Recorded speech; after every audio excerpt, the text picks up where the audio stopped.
Good evening fall. ఈరోజు వీకోటలో ఉదయం V Kota inspector గారు వాళ్ళ సిబ్బంది వెహికల్ చెకింగ్ చేస్తుంటే వీకోట్లో కేజీఎఫ్ బస్ స్టాండ్ దగ్గర దొంగతనం చేసిన ఒక బండిని ముద్దాయి నడుపుకుంటూ వచ్చి పట్టుకొని రికార్డ్ వెహికల్ చేస్తే ఆ బండి రికార్డ్ సరిగా లేవు. విచారిస్తే అతను వెహికల్ అఫెండర్ అని తెలిసింది. అతను కరెక్ట్ గా విచారిస్తే అతను 10 బండ్లు ఇక్కడ దాదాపు దొంగతనం చేశాన్ని కన్ఫ్యూజ్ చేయడం జరిగింది. అది కన్ఫ్యూషన్ మేరకు అతను ఇంటి దగ్గరికి వెళ్తే ఇంటి దగ్గర 4 బండ్లు రికవర్ చేశారు. అలాగే అమ్మడానికి ప్రేమ్ కుమార్ అనే వ్యక్తికి 6 బండ్లు ఇస్తే అతను ప్రేమ్ కుమార్ దగ్గర ఇంటికి కూడా వెళ్ళి అక్కడ కూడా 6 బండ్లను సీజ్ చేయడం జరిగింది. మొత్తం 10 వెహికల్స్ సీజ్ చేయడం జరిగింది. అందులో వీకోటలోనే దొంగతనం వెహికల్స్ 6 ఉన్నాయి. ఇంతకుముందు ఎఫ్ఐఆర్లు ఉండి రికవరీ కాకుండా బండ్లు 6 ఉన్నాయి. మొత్తం ఇంకా 4 బండ్లు కూడా దాని యొక్క డీటెయిల్స్ తీసుకొని పెట్టుకుంటాము. ప్రైమరీగా దొంగతనం చేసేవాడు పేరు వ్యక్తి పేరు వసీము, తర్వాత అరిషు పేరు ప్రేమ్ కుమారు. వీళ్ళపైన ఈరోజు అరెస్ట్ చేయడం జరిగింది.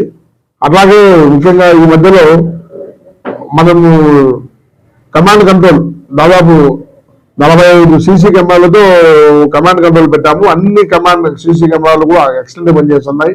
వీకోట నిఘాలో ఉంటుంది. ఎక్కడ రోడ్డు మీద ఏం జరిగినా, ఎక్కడ వీధిలో ఏం జరిగినా, దేవాలయాలు కావచ్చు, మసీదులు కావచ్చు, చర్చిల మీద కావచ్చు, ఇంకా రోడ్డులో ఎక్కడ కావచ్చు, ప్రతిదీ రికార్డ్ అవుతా ఉంటుంది. ప్రతి ఒక్కరి కథల మీద కూడా నిఘా ఉంటుంది. కాబట్టి భద్రతకు భరోసాగా వచ్చేలాగా ఉంటుంది. ఇంకా ఏదైనా చిన్న చిన్న ఇష్యూస్ కానీ ఏమైనా ఉన్నా కూడా దానివల్ల సాల్వ్ అయ్యే అవకాశం ఉంది. ఈరోజు పట్టుకోవడంలో మాకున్న సీసీటీవీఎస్ ఇది కావచ్చు, తర్వాత మాకు ఈ సమాచారం రావడంలో ఈ సీసీటీవీల ప్రయోజనం ఇందులో ఉంది. Thank you. లేవు but Waseem friends group of peoples ఉన్నారు, వాళ్ళ పైన కేసులు ఉన్నాయి.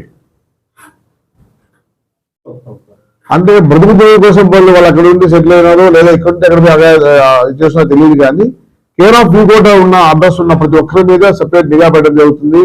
వాళ్ళ ఆధార్ కార్డు ఆధారానికి వాళ్ళు ఎనిమిది కేసులు వాళ్ళు ఉంటారు, వాళ్ళ ఫాదర్స్ ఏమి, వాళ్ళ ఫ్యామిలీ బ్యాక్గ్రౌండ్స్ ఏమి, వాళ్ళు అసలు గాంజాకు అడిక్ట్ అయినారా లేదా గాంజాకి అమ్మడానికి ఉంటున్నారా, అన్నిటి మీద నిఘా పెట్టేసి కరెక్ట్ గా ఏమైనా ముగలాలు మన వైపు నుంచి కఠిన చర్యలు తీసుకోవడం జరుగుతుంది.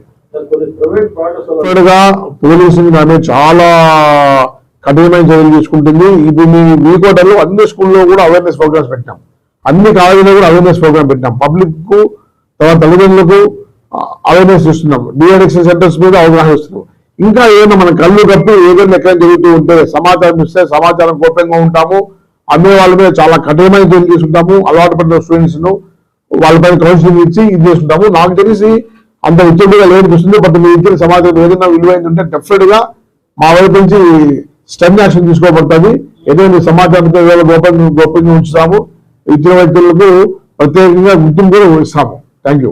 ముందే సిస్టమ్ ఎలా ఉంది, ఎంతమంది ఉంది, ఏ రకంగా వాళ్ళను డిప్యూట్ చేసిన కనుక్కొని పాసిబిలిటీ డెఫినెట్ గా చెక్ పోస్ట్ రన్ చేసే అవకాశం పరిస్థితి. ఇంతకుముందు పలమే దగ్గర ఒక చెక్ పోస్ట్ లేకపోతే వివాదం పేరు ఇప్పుడు చెక్ పోస్ట్ రన్ చేస్తున్నాము.